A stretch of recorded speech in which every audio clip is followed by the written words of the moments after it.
Welcome back. Another episode of the Hatchet's Way podcast. In studio, the show. We live now, baby. We lit. Come on. In studio. Who's doing this? Hey. Let's go.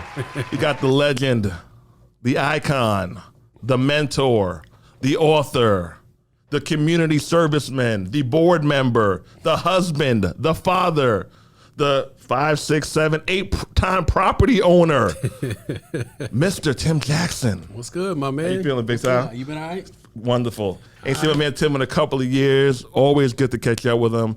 Most of y'all probably know who he is. For the 2 or 3 people who might not know who you are, tell them about yourself, T. Well, my name is Tim Jackson. I'm a real estate broker, first and foremost, with the Tim Jackson Realty Group. Operate a mentoring program, Real Youth Mentoring here. You know, got my little mask, keeping it COVID safe. There we go. Where we teach young boys how to build businesses. We teach them about entrepreneurship, leadership. Each boy graduates high school with a 700 plus credit score and a business plan, which is going to put them in a different light. You know, a lot of people don't realize that, you know, credit, you know, counts a lot in real life. Yeah, and a lot of people leave does. college, they graduate college. You know, they went to college and got that pizza credit card is what I call it. Messed their credit up, and then they wonder why they can't find a job. For $300. $300. So we make sure our boys know, you know, not to do that. We teach the importance of trades. This year, our goal is to send someone to plumbing school, and I was actually talking to someone else who wants to send someone to an insurance adjustment school. So we're gonna sit down as a board and figure out ways to get some scholarships out there for that. Man, currently the city plan commissioner in Dallas, Texas, District 7. So. Anytime somebody have a zoning request to change land use, you know, if it comes to my district, I'm the one that approves it, meets with the community, sets up meetings and stuff like that. And I'll give you an example. Botham Jean, you know, the gentleman that was killed by the police officer that kicked in his door, they just changed the street name where he lived to his name, right? Wow. So that came through my district. So I had to be the one to, you know, make the motion. That. Yeah, I was the one that made the motion, petitioned it, and argued, you know, why it needed to be, and kind of stepped on some toes, not even just on the people that wanted it, but the people who were for and against it. I kind of upset a few people because I'm not a big fan of symbolism, as you know that. You know, yeah, you can change a street name all day long, but does that erase the racism and the systematic structural racism? And a lot of times it doesn't. But that was my district. What else?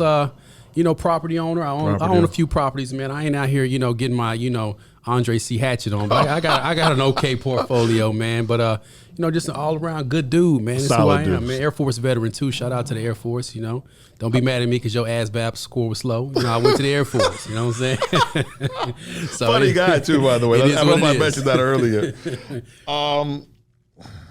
Real estate broker. Been in the game for a while. 16 years. Where do most real estate agents go wrong? Most real estate agents go wrong because they don't know that this is a sales job. Yeah, a lot of people I always tell people I make it look easy. You do. You know, because, you know, a lot of times we post the good, but we don't post the bad. I just started investing in stocks, and what I noticed is that a lot of people post their gains. So like last week when I was in Vegas, I was up double. And this week, man, I'm looking like, dang, right? That red hit you? It hit your boy, right? But in correlation to real estate agents, a lot of people, you know, they go out and they take really good photos. They do. And, you know, they look the part, but when it comes time to write a contract, to negotiate, to be strategic in the way you approach it, it is a sales job. It's a relationship-based job. So when you don't have relationships, you know, or when you don't try to form relationships, that's where a lot of people go wrong. And what happens is a lot of people need that money.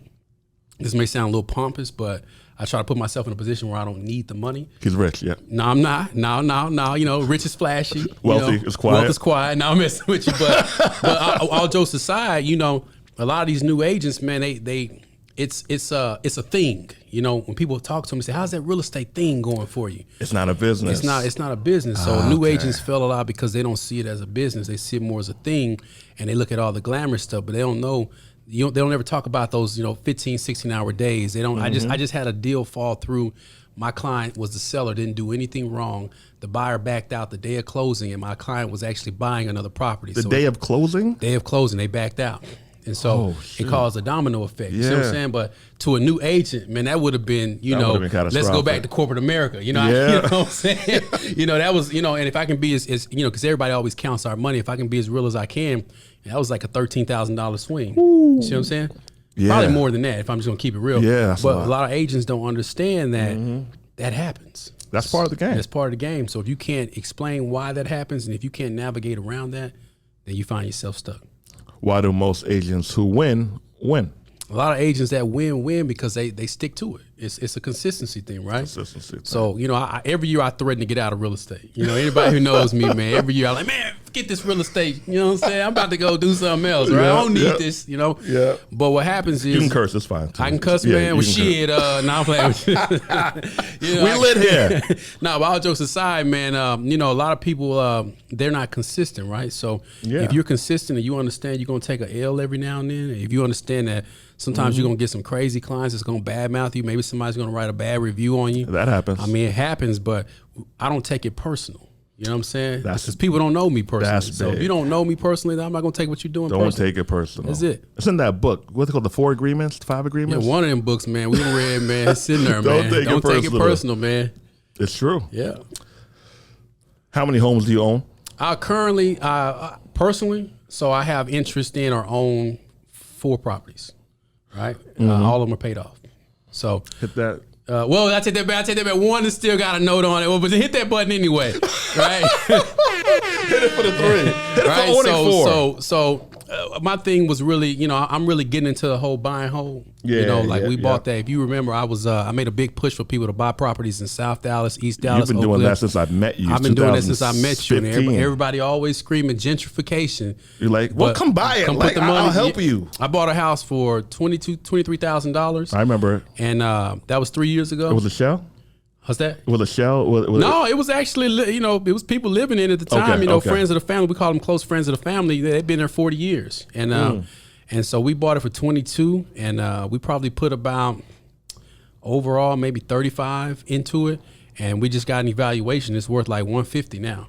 So You know what I'm 22 to 30. So let's call it Carry to 60 in. Yeah, It's worth 150 now. about 150 now. 90K in equity or so. Yeah, man. That's pressure where I come from. You know what I'm saying? I don't know about y'all. And I ain't trying to sell it. You know, we ain't Hold letting that it puppy go. down. It's you can walk to the state fair. Oh, you're right there. I'm right there, man. It's right by the bus. It's by the train. This is what they call accessibility, right? Yeah. So, you know, we've had to put a little money in it. We've had some plumbing issues. We had to replace the whole plumbing, shit like happens. that. But that's a happens. part of the game. Part of the game. Yeah. What have you seen happen in this area, the South Dallas, DFW area in the past, let's say 1 to 5 years? I've seen out-of-towners win. He's a habitual bar dropper, by the way. That's what I'm seeing. I'm seeing people here in Dallas say, I could never live in Pleasant Grove. I could never live in Oak Cliff. I could never live in East Dallas. I could never live in South Dallas. And then I'm seeing people coming from the Bronx. Yeah, California. I'm seeing people coming from Oakland, from Richmond, Vallejo, Sacramento, that whole I-80 Connecticut. stretch. I'm seeing people coming from Chicago. I'm seeing people coming from the Eel Mill. I'm seeing people coming from St. Louis. Like, hey, it's this house on the market for $220,000, man. Can I make an offer on it? I got 30% or 20% down. And they don't even care that it's in the hood, because to them, it's not the hood. It's not the hood. They don't know them folks over there. They didn't know that house down the street used to be the dope house or the candy lady, right? It ain't no more. So they coming in and they buying and they're holding on to it. And then And a just year, chill. and what I try to explain to people in Texas, it's always a good market. You know what I'm saying? We build out. We don't build up. I haven't met you, and you said that real estate is down. Since we met, you have not said it's down. It's always a good market. Like, you know, you gotta study the migration patterns and where people are coming from. And people talk about Texas, but Texas is business friendly. Texas is you very know, business Texas, friendly. You know, if you go to Philly or if you go to New York or even Chicago, you know, they're still building upward. You know, if you want to be within that that's city. right. In Dallas and Dallas County, we're building outward. Yeah. So there's going to always be growth. You see what I'm saying? Like, people don't understand how big Dallas is. You know what I'm saying? Like, it was a statistic that came out, a year ago that says the southern sector of Dallas is bigger than the entire city of Atlanta.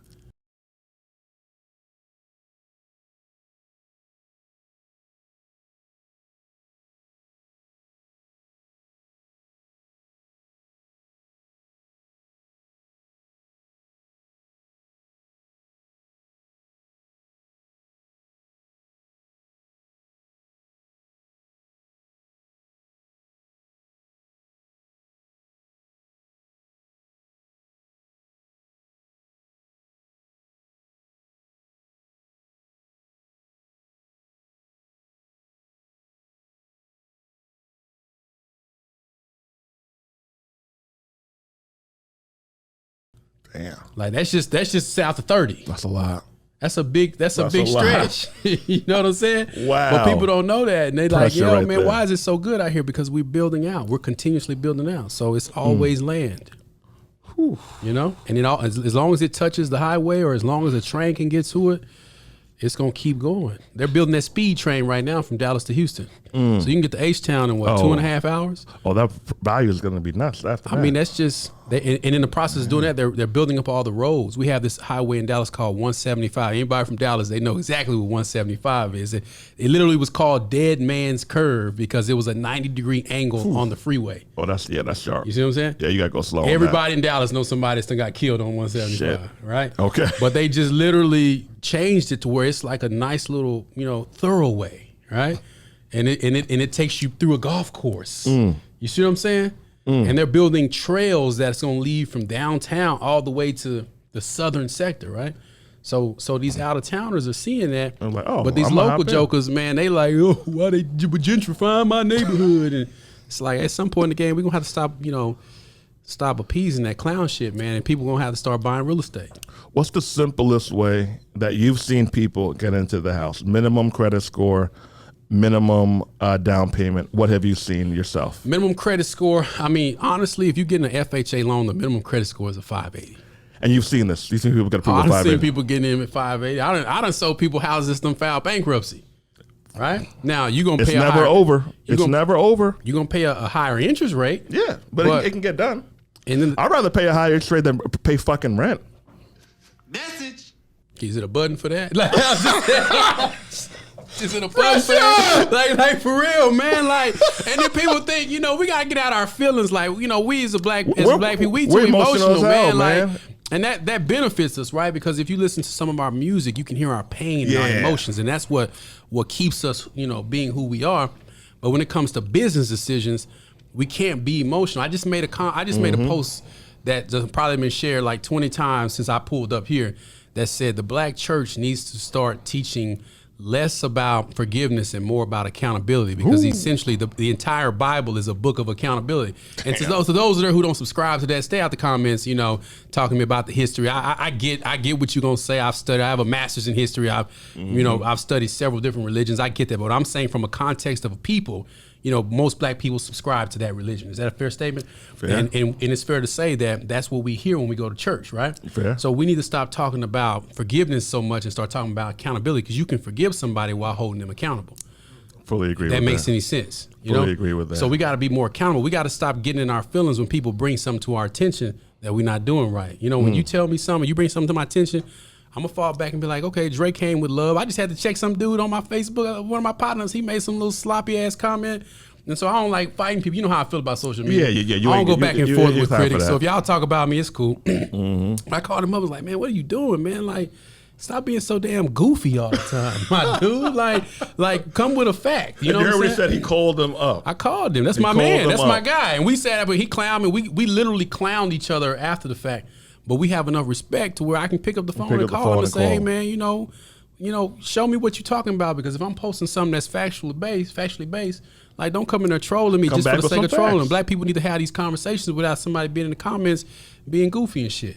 Pressure. Yeah. So we said 580 FICO score. 580, we got all off, man. 580. That was good. It was good. 580 FICO score. But what I always tell people is that you want to be at least a 630, between 630 to 680. 640 is a good sweet spot. Okay. Because if you want to get a conventional loan, that's the game. That's Get the the ideal. conventional loan, put a little bit more money down. Okay. That way you don't have to pay the PMI insurance.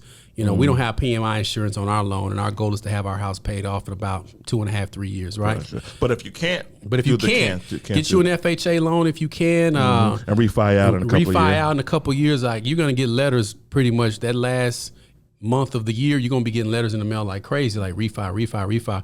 And between that time that you sign and get that house and the time you start getting those letters, you've worked on your credit, you've built it up because you own a piece of property. Your score is gonna naturally shoot up 80 points anyway. There we go. People don't understand, like, your credit score is based off of your credit history as well as your assets. Yep. And a house is the best asset to have. You know what I'm saying? When I sold my last house, my credit went from a 830 to like a 780.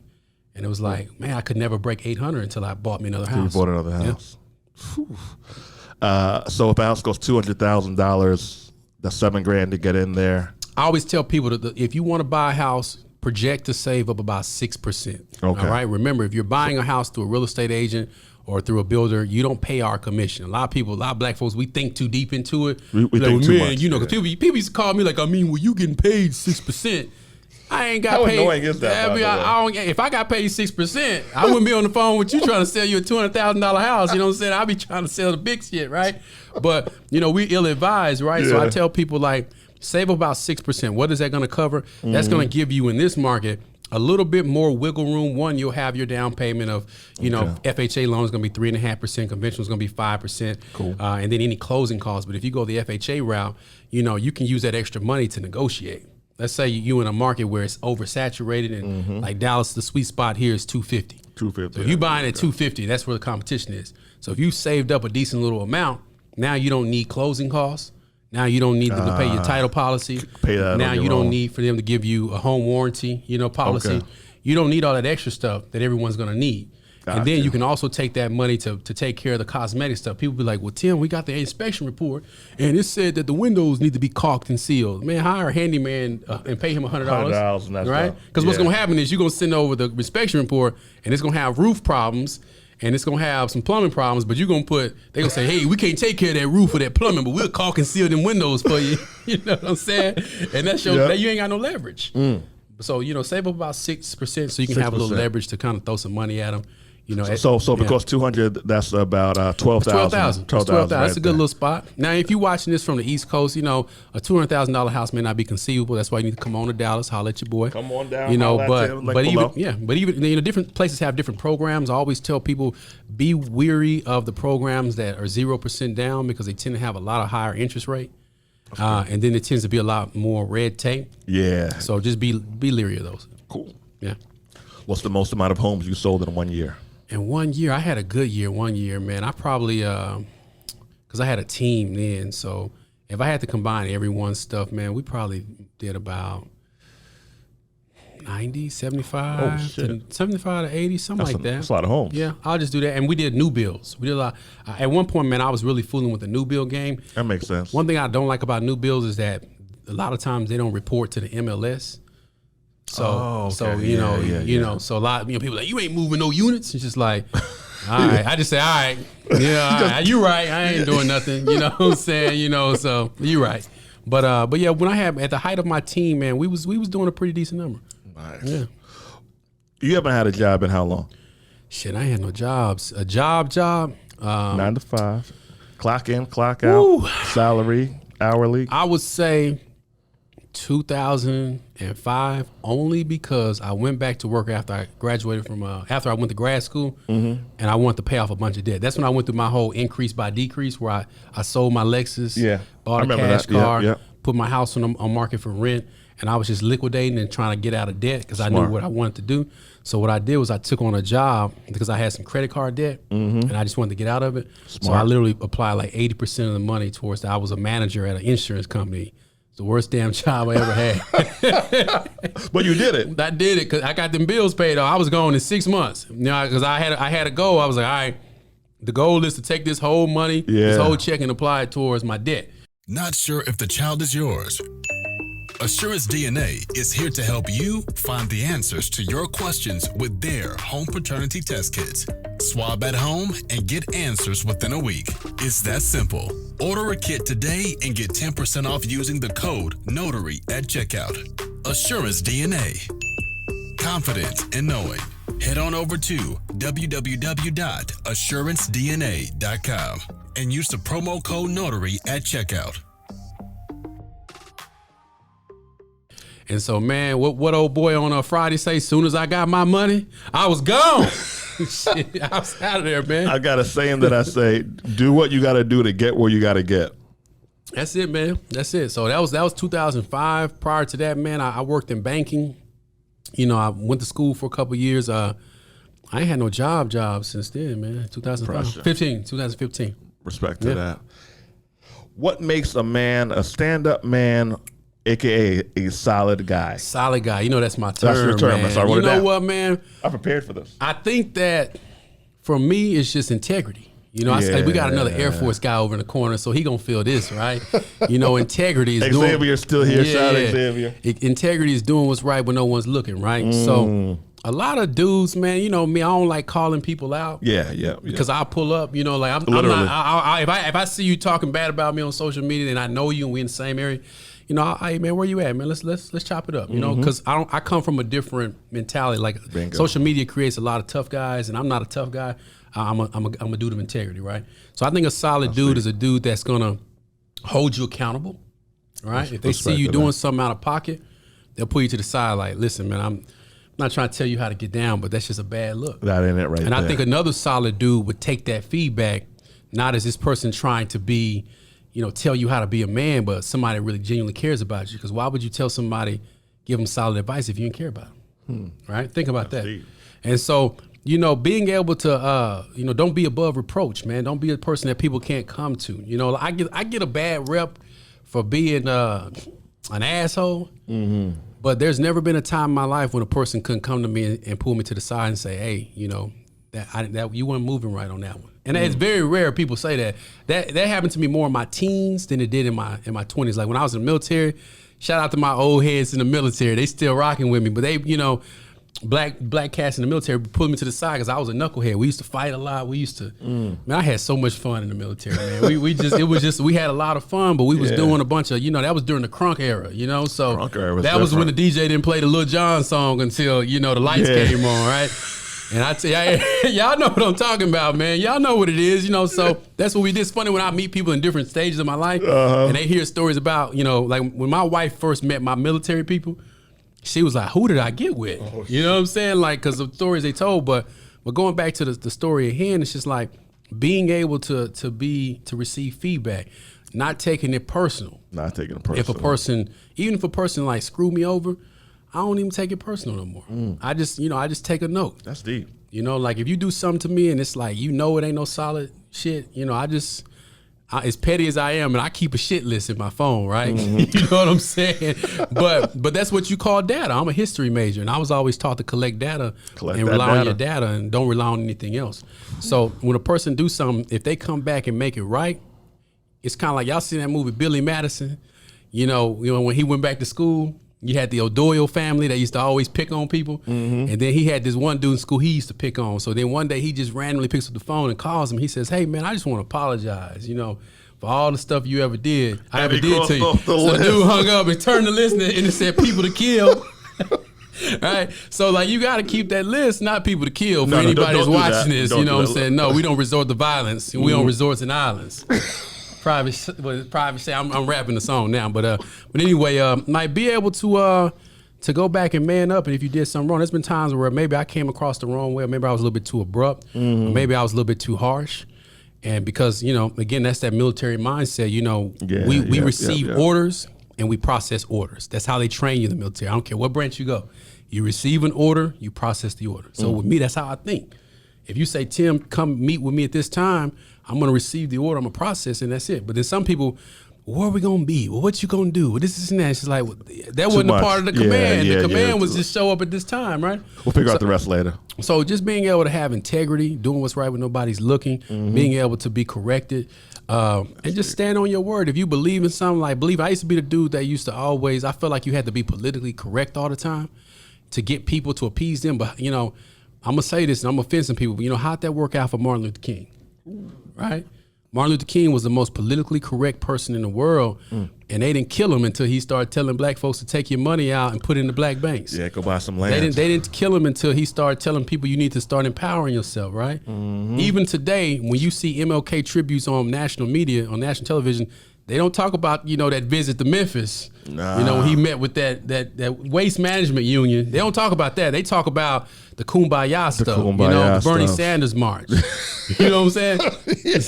So if you know what I'm saying? You know, the Selma march. You know what I'm saying? They talk about that. So, you know, stand on what you believe in. And for me, man, like I don't mix my words no more. If you do something out of pocket, I'm going to respectfully come to you and say, that was out of pocket. And this is why. And can you explain to me what you meant when you said or did that so I can make sure I ain't tripping? You know what I'm saying? Because sometimes we wake up on the bad side of the bed, right? It could be us. It could be us. You know what I'm saying? Like, it's been me. you know, you can't interpret tone and voice inflection through a text message. So if you having a good day and somebody texts you, hey, you know, what's good? What's it gonna be? What's good? You're gonna read what's good. What is it gonna be? If you're having a bad day, you're gonna read what's good. Totally what it's gonna be. ball game. And then you're gonna respond differently. And then last but not least, just keep your emotions in check. Like if a person comes at you, like when people come at me sideways, I tend not to even respond to them for a day. Oh, that's good. I don't even respond. I give it some really time good.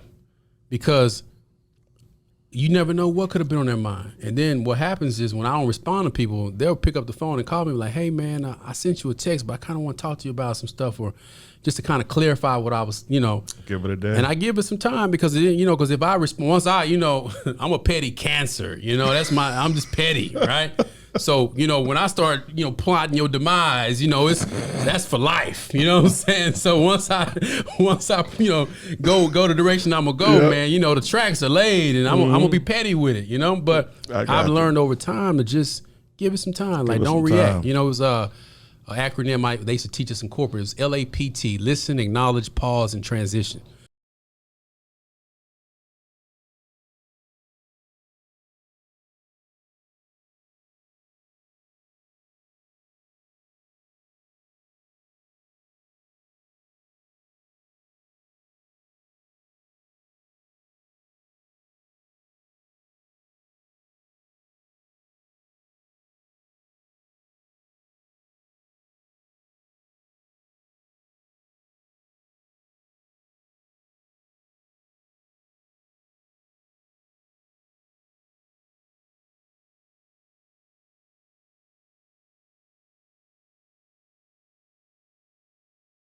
I heard what you had to say.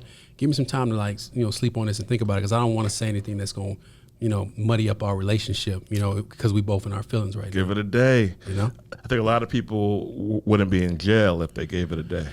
I saw something online. Forgive me if I don't know who said it, but it was a dude made a correlation to, you know, he said when he went to prison, you know, the guy asked him, you know, how much time did how much time did it take you to get here? How much time did you spend getting into prison? Wow. And essentially what he said was a 5-minute decision cost him, 5 minutes of his life cost him 20 years of his life. You know what I'm saying? Like, literally, when you think about the crimes that are committed, like a kid that we used to mentor, he's in prison right now, and I write him letters and, you know, try to look out for him, because he was a good kid hanging around with the wrong people. But, you know, he, you know, prior to the case, I would say he allegedly, you know, robbed somebody, but after he admitted to it, you know, he robbed somebody, right? Okay. And he was there, and it was only a 1-minute transaction. 1 minute. 1 minute. Damn. And they, you know, he wasn't in Dallas County; he was in a different county. So anytime you're outside of a Dallas County, you get to them, you know, more conservative counties. Yeah. The first thing they offered him was 12 years for a first-time offense. Shit.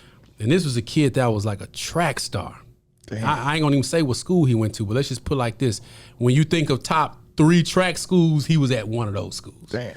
You know what I'm saying? I mean, track star. And just kind of got caught up trying to make a little extra money, right?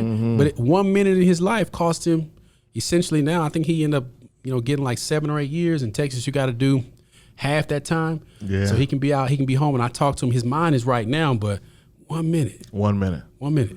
If you're upset, give it a day. Get it a day, man, because I know me.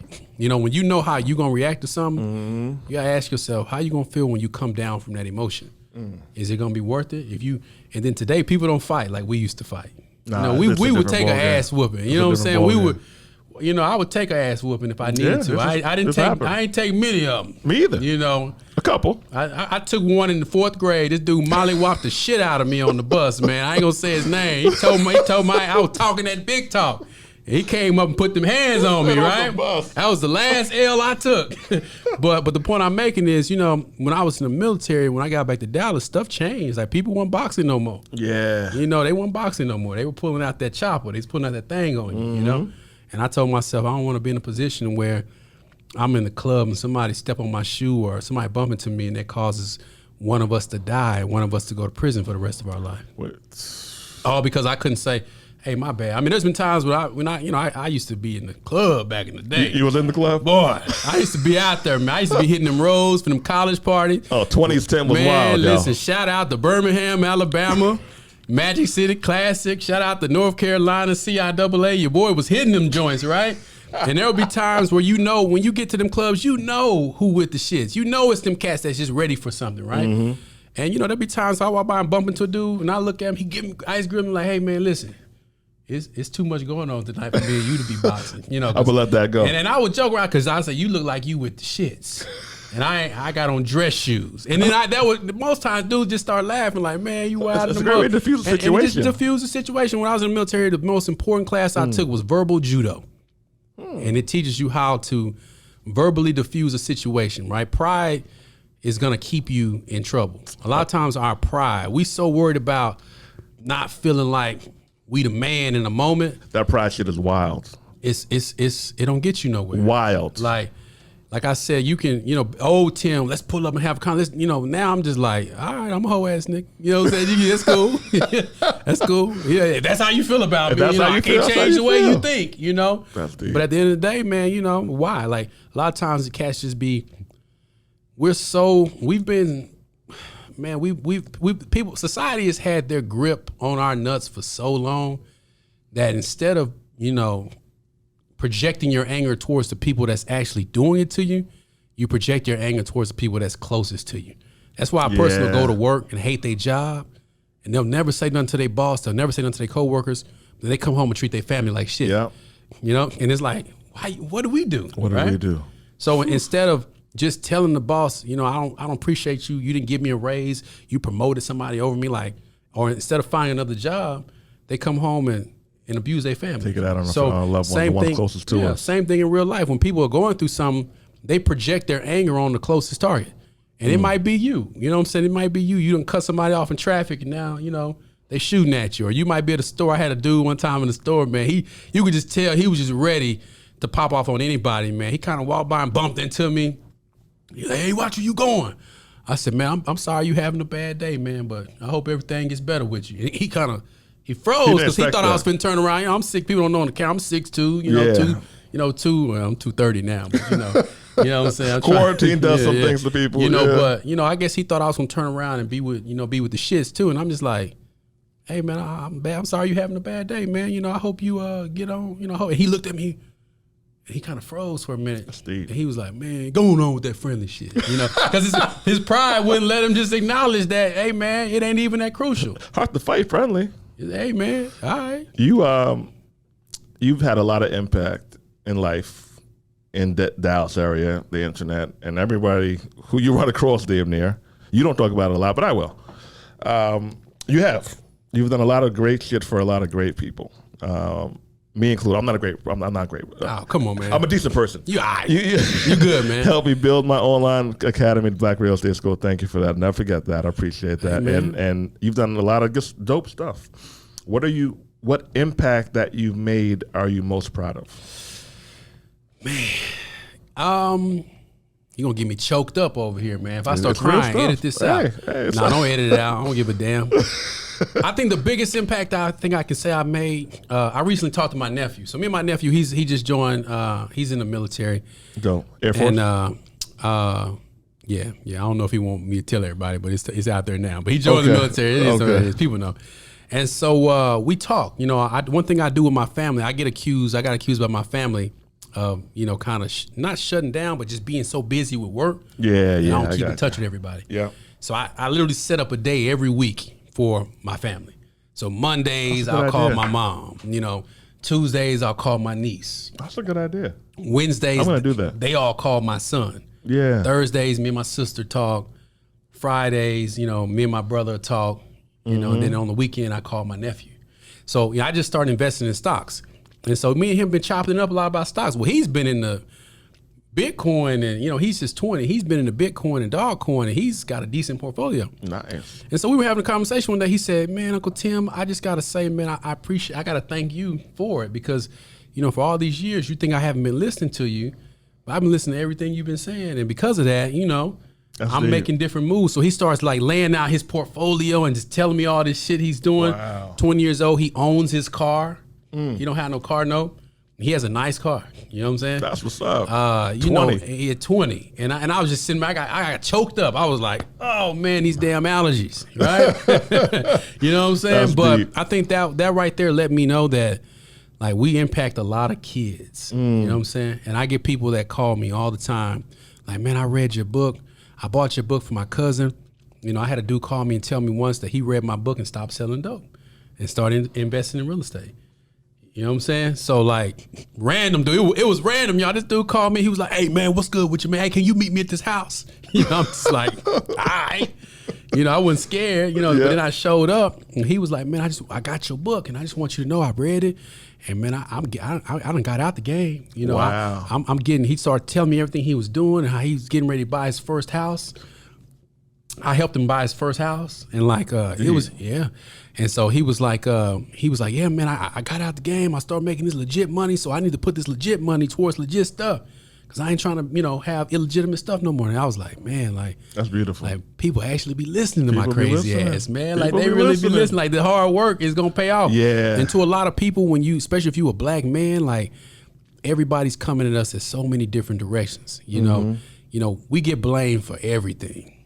I say everything, we get blamed for everything, right? But you know, you got to realize that you got to keep talking that talk and you got to keep walking that walk, because all it takes is for one person to hear you and it'll change their damn life. Oof. And that's all I give a damn about. If I can help one person, I'm good. Chain effect. Yeah.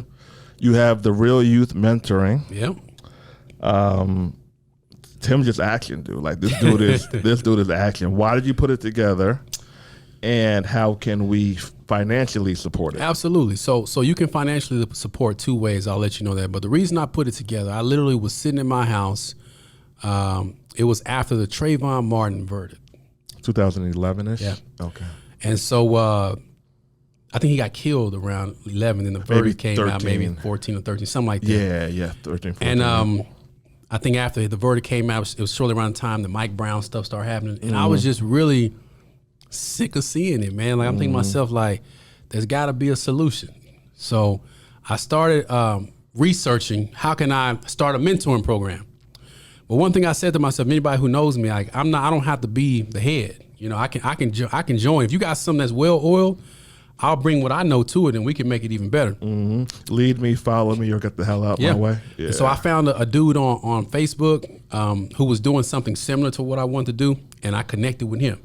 And for about a year, we operated together. You know, we helped them set up their nonprofit and get it legit. He was doing amazing things too. I'm sure he'll probably watch this. And we had a good little run with each other, man. It was all love. But I wanted to focus more on the education side as it relates to money. And so we broke away and formed Real Youth Mentoring. Okay. And from there, it's been up, man. We give out a scholarship. I already told you all the stuff we do, but the book, real dope. So this is how you can support it. No, this is what you always do. You skip over the good shit you do. Yeah, man. Constantly. So hold on. All right, you have lawyers come and do wills for parents. Yeah, we've had lawyers come and do wills and probates. You've had insurance people come? I've had insurance people come and talk to our people. Dallas County hosted its first and only expunction fair, where if you had a felony and you didn't have it expunged, that you can go through a fair and they would show you how to do it and they would help you get it off, and they reduced the price to pay it. Cool. Tim Jackson Realty was the only company in Dallas County that actually sponsored and paid for people to get their expunctions. All right? You hear that? Yeah. Action. The only company. Action Black, best. White, every other color. Money out of pocket. We were the only company that actually sponsored and paid for people to get their expunsions, right? Because I know that process. I know what it's like to, have to get something expunged from your record. Yeah. I know what that's like. So, you had life insurance agents come? We've had life insurance agents come and talk. We've had criminal attorneys come and talk to people and give them, Don't talk to the cops without a lawyer. Yeah, don't talk to the cops. And listen, ask man, for a lawyer every time. I don't care if you did it or what. Yeah, man. Yeah, if you never talk, some of the issues that we haven't been able to help people with it's because they gave a statement. And sadly, when it's kids, you guys, it's the parents coercing them and handing them over. Well, if you was up there acting up, you just tell these people what you did. And it's like, you said I could cuss? Curse a lot. Why in the fuck would you do that? Like, why would you hand your child over to the police to give a statement if they made a mistake at 12, 13, 14, 15 years old, because what's going to happen to our kids is that they're going to get charged as adults if it's something egregious enough. But even if they don't, it's going to stick with them. Whereas, non-black families teach their kids, don't say to them, my son, it got so funny one time. I tell my kids, don't get no statement at the school. You know what I'm saying? Yeah. So, somebody get into a fight, they'll pull the kids in. I'll never forget. I need my lawyer. I'll never forget my son's teacher called me about something. It was something that happened, and he saw it, and they were like, "Well, he won't tell us what happened. He said that you've instructed him to have him call, have you guys call you, and then advise him on what to do." And he was in the background like. I got him. I said, put him on the phone. He was like, Daddy, you told me never to talk to him. I said, it's not about not being a snitch or nothing like that, but just you don't want your words to be, used changed over, used against you. So, because they make them write statements in kindergarten now. They get used to. So here's the thing with all this, right? You might have to plea bargain about what you did or maybe didn't do. You want to give yourself the best possible chance of walking away with a minimum penalty. Yeah. So whenever you're interacting, and parents, kids, I don't care if you did it or didn't do it. I need a lawyer. Yeah. You didn't do anything. I need a lawyer. I need a lawyer. But are you guilty? I need a lawyer. And you say nothing else. And that's it, because that's your entitlement. That's your right. And we actually have an attorney for our mentoring program. Like we have somebody that's on deck, retained. So if something happens, if one of our boys does something that they shouldn't be doing, which they don't, it's maybe we probably had to use them one time. Mm-hmm. We can call the attorney, and I instruct the parents like, don't give a statement. That's not an admission of guilt. That's an admission of wisdom. Ooh. You know what I'm saying? Real youth mentoring. How many boys have y'all had in the program? Man, I would probably say since our existence, we've probably had about 60 or 75 come through. Actively, we probably have around 20 that's consistent, because there's always going to be kids. We meet on the weekend, and I live in Texas, so Texas football and Texas basketball. A lot going on. Is going to always, trump learning about credit. You know what I'm saying? Sadly, even though statistically, the chances of that child, making it. We need that 780 FICO score when we graduate high school. Remember we put on that 100 ways, was it 20 ways to make $1 million in sports without playing the game? Yeah, that was good. So we did that workshop, and I'm talking about kids were like, man, I had no clue that all these people are involved in sports and they're making $1 million every year and they don't even touch the ball. How do we donate?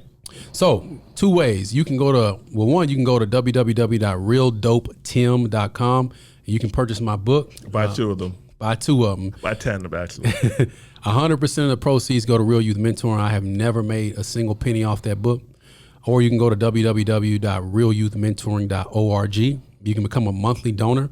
Donations start at $19.99. They go up to $25. If you feel so inclined to give more, I have a couple of people who give $100 a month. Some people that give a little bit more. Dre has been a donor since day one. You can email me at realyouthmentoring@gmail.com, and I can set up a special donation for you.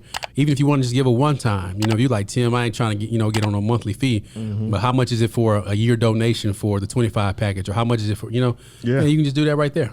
Show some love to someone who's actually doing it.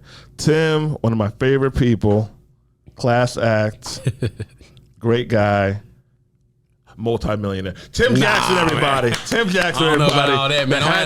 Don't have nobody running up on me, man. The Hatchet's Way podcast in studio edition.